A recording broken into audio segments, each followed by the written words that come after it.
in Liverpool. 40 runners, 30 fences, including Beecher's Brook, 7.2 kilometres the course. Our commentary team is headed by our horse racing commentator, Lee Mackenzie. They're off! And the 2003 Grand National is underway. Red Striker, Ballinclay King and Calusty a bit slow to stride with Marjed and Polar Champ, but as they head across the Melling Road, Bramble Hill Duke and Iris Blur, Wonder Weasel, Monty's Pass, Carberry Cross is in the firing line. The Bunny Boiler out very wide with Maximise and Jean Jombre, and over to Ian Bartlett. So as they come down to the first of the 30 then, Tremult and Bindery amongst the prominent ones from Bramble Hill Duke and the Bunny Boiler as they come over it now. The Bunny Boiler, I think, unseated the rider at fence number 1, but no repeat of last year. A lot of them over. It looks like we only have the one casualty, which was the Bunny Boiler, is Tremult and Bindery. Lead of fence number 2 from Blowing Wind up on the outside. Caterino races in mid-division. We've lost one there at fence number 2, but they come to the big ditch. Tremult is the leader from Montifaux, Maximise, Blowing Wind, and then comes Monty's Pass, and Wonder Weasel's down to the big open ditch. Wonder Weasel down then at fence number 3. We've just lost 3 of them so far as they come to the 4th. Tremult and Blowing Wind. Montifaux, the leaders. Red Arc made a mistake up on the outside. You're a good one is the back marker as we join Padder Flanagan. Yes, as they come onto this next fence, Tremult is the leader out in the centre of the track. Jean was up there too, and towards the far side I can see Montifaux. Monty's Pass is running fast towards the leaders too. Carberry Cross towards the inside, Blowing Wind towards the outside with Tour d'Up Express. Wider out then is Berry Jean. Tracking that one then we have Craig House towards the outside. As they come to jump features, Tremult lands in the lead over Beaches from Blowing Wind. Royal Predic is up there as they head out past us and out into the country, and one down there at Beaches was Fidalgo. As they go on now and jump Fine Avon, and the leader over that one was Tremult from Montifaux up there. Monty's Pass right with them too, right up there too. Maximise towards the outside from Blowing Wind. Farther back, Iris Blue has a nice position. Tour d'Up Express towards the outside as they head off now and jump the Canal Turn. Tremult lands just in the lead over that from Montifaux up there with Monty's Pass. Blowing Wind just in behind these with Tour d'Up Express from Iris Bleu, and then comes Royal Predic, Berry Jean towards the outside as they jump Valentine's, followed by Jean Jomp, and over now to Dougie Fraser. Bindery well towards the back of the field as he land over Valentine's. He comes towards the 10th, and Tremult continues to show from Montifaux with Monty's Pass close up on the inside. They're then closely followed by Tour d'Up Express, then comes Berry Jean.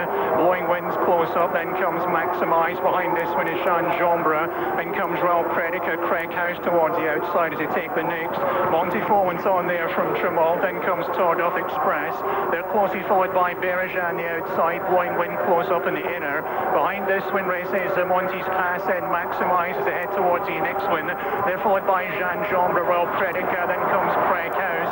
Gunnar Welburn chasing this group. Mistake towards the rear there by Ballinclay King, and You'll Never Walk Alone is being pulled up. You'll Never Walk Alone is out of the race as they head across the Melling Road, and it's back to Lee Mackenzie. And there are plenty still standing, headed by Tremult and Montifaux to the inside.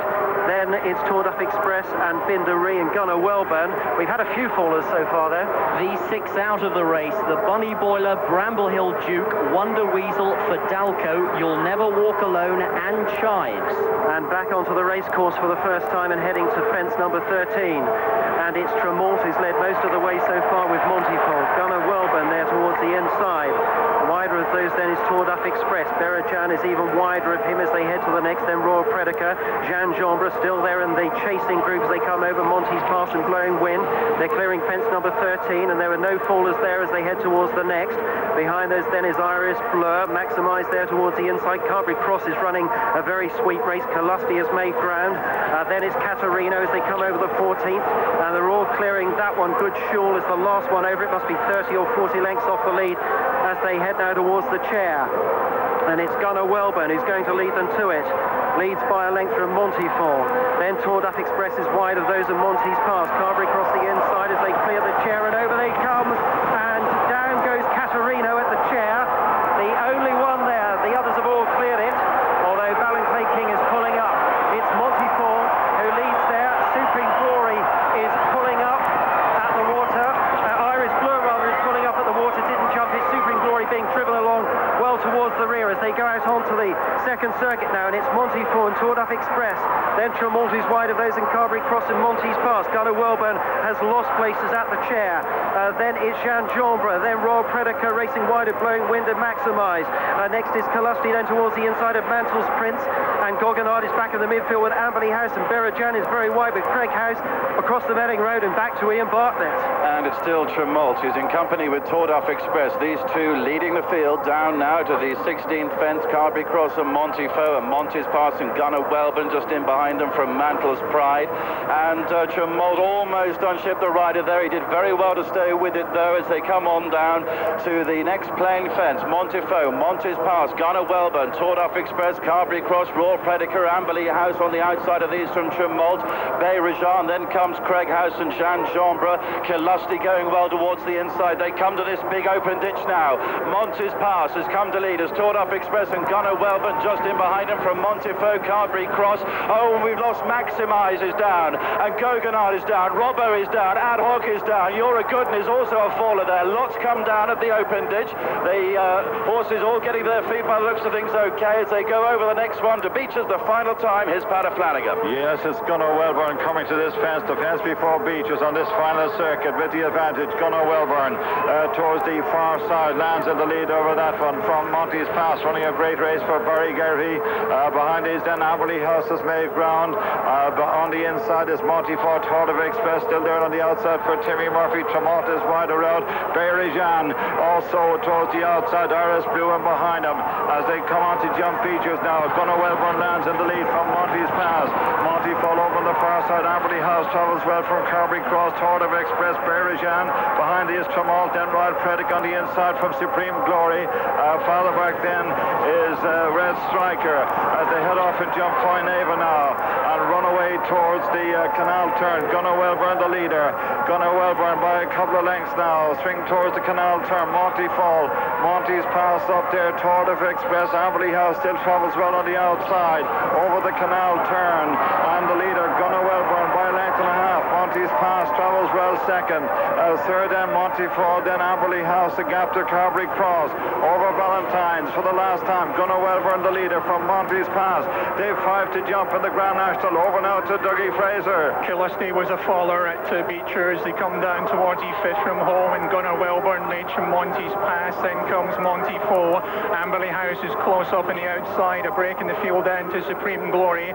Then Tour Express. They're then followed by Tremont, Carberry Cross and Berajan. They come towards the ditch, and Gunnar Welburn by a couple of lengths there to Monty's Pass. Amberley House making ground to go third. Then comes Montefiore. A gap then of 10 or 12 lengths to Supreme Glory, and we've lost one there. Looks as though Red Striker's gone. They come towards 3 out. Gunnar Welburn from Monty's Pass. Then comes Amberley House and Montefiore. A growing gap then to Supreme Glory. Then comes Tremont, Bindery. Behind this one, Berajan, Carberry Cross. They're clear then as they come across the Melling Road. 2 left to jump in the Grand National. Here's Lee Mackenzie. And Tour Express unseated his rider at the 4th last, and the second circuit has certainly weeded them out.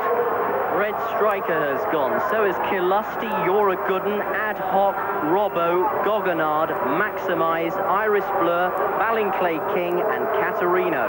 And they're getting really strung out now, and only 3 horses appear to have a chance of victory here as they race towards the second last. It's Gunnar Welburn to the inside of Monty's Pass. Amberley House is wide of those 2. There's a loose horse. 8 lengths then to Montefiore. Supreme Glory is staying on from behind. 2 more loose horses. Tremont heads the rest. Gunnar Welburn and Monty's Pass over the second last together. Amberley House wide of those, running a big race for Ginger McCain. 8 lengths back to the others, Montefiore and Supreme Glory. And if you backed any of the others, you've got no chance unless you back them each way. Final fence of the National. Monty's Pass jumped to the front, led only by a loose horse. Gunnar Welburn's stamina seems to be running out. Amberley House moves into second place. Supreme Glory is 4th. Then Montefiore and Bindery jumps to the remote 6th. They're on the run to the line. It's Monty's Pass in front of the National as they race to the elbow. Monty's Pass, 300 yards from home. He's out with a lead of 8 or 10 lengths now. Amberley House has nothing more to give.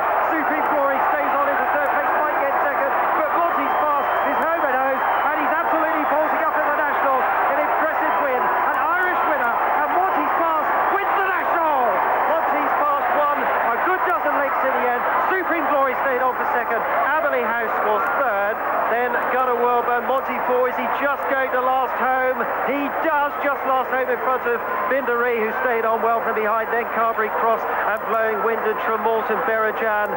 And next is Jeddah. Marjed is just coming in now with another loose horse, Toured Up Express. He was the one who unseated at the fourth last. Just coming up to the line now is Royal Prediker. Here's Red Striker completing. Southern Star, Red Striker without his jockey, I should say. Then Southern Star coming up, and I can't see anything else to have completed the course. And here is Ad Hoc going past the line, riderless.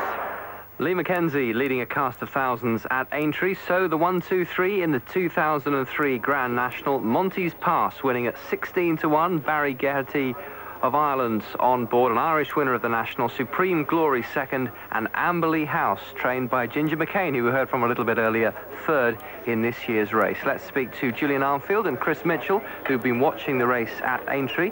And Julian, the Irish enjoyed themselves at Cheltenham. They'll be enjoying themselves at Aintree again this evening. I would think Liverpool will see a party unlike any other this evening. The owner and the trainer and all the team have backed the horse to win over £750,000. In fact, Monty's Pass landed the biggest winning bet in the history of the Grand National, which was a 5,000 each way at 33-1 and a £10,000 to win at 20-1. Wow. The third Irish winner in 5 years too. Chris, it was a strange race in that a number of the horses that we were expecting to feature in the closing stages either fell or pulled up relatively early on. Absolutely, yeah. 26 of the horses didn't complete the course, and that's a fair number. They went at one of the open ditches, not one of the named fences that we all know and love, but just one of the ordinary ditches. There was claimed about 5 or 6 horses in one blow. But yeah, you're right, Shotgun Willie, that didn't finish. That was actually favoured at the off at 7-1. The Bunny Boiler you were talking about earlier, that was fancied by many. So was the Wonder Weasel, Guggenyard, Bramble Hill Duke. I mean, 26 horses went. I must just say, actually, because betting has changed ever so slightly these days, and some of the bookmakers were going 1, 2, 3, 4, 5, 6 on each way bets.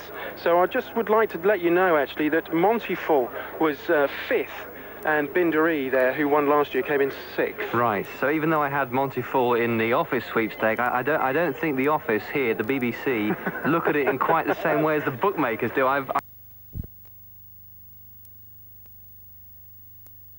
Tony, now there's a couple of late jockeys